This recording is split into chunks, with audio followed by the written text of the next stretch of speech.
Kajing thmu jaga Sorkar Meghalaya ban pynhap ya kapung dohkha sha Maikhuli sha Assam klapin loi ki paidbah ban mi shakmat ban pynpau ya kajing Pyrshah jongki. Ki paidbah ha Maikhuli ki lami paidbah ha ka arpo artre guleber wad ha pedeng kajing sha khangla da ki bor Sinshar district. Hadin bala yo kren skotho ka bala ne katto ka nepor la ailad bakin le chiki binta ka tei kapung.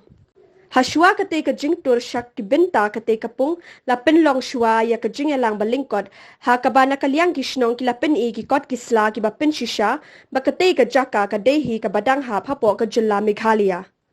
La sinrani ki paidbah da ka jing adon lang ki no yalam ka Meghalaya People's Social Organization balaya lam do ba Vincent Sokwai ubade u president ka seng lembat uba ai bor lang jerwa u president ka Meghalaya United Social Organization. Tengi kum pisang balang ku bayakit ya ba ya kaya question tentang hakine ki than borda ngi pun pau ka jinglengo ka jungi ba kumno u chief minister bodon burom joka jela jungi melasim ya kata karai ban IT kine ki sunong thaput saka Sorkar Assam klam da sim ngane klam da kanjo tin ya kine ki sunong ki bahap hapo kine ki jaka klam da sim ya ka concern ka jongki hentai jing sisiang ka regional committee jongka border committee kelate bersih ya ka concern na ki paidbah nong sunong khatam kine ki sunong ki bahap hakine ki border hentai klam na ya kata dei halor kata kanong rim menta kasni ngilami paidbah angne ka sunong Maikhuli ban Pyrshah lane bangil pensngau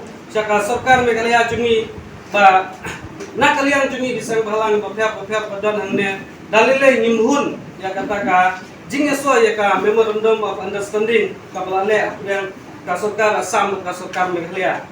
When the Renington Tongkar he have come before the Gumati, no, so that time also I have already told him also because we have already registered our land, fishery pond and football field and our graveyard also. So I request the Renington Tongkar also, you please listen our demand. We never accept the give and take policy, sir. Please you hear our problem.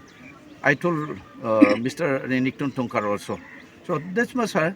What to do? What to say? The chief minister, how he given our fishery pond and other our land to Assam? No, it is not possible. I have mentioned already before also. We never accept the keep and take policy. So you please take this problem also. So this must. It is very shock. The chief minister he cannot say anything just like a AG method. No, it is not good for us also.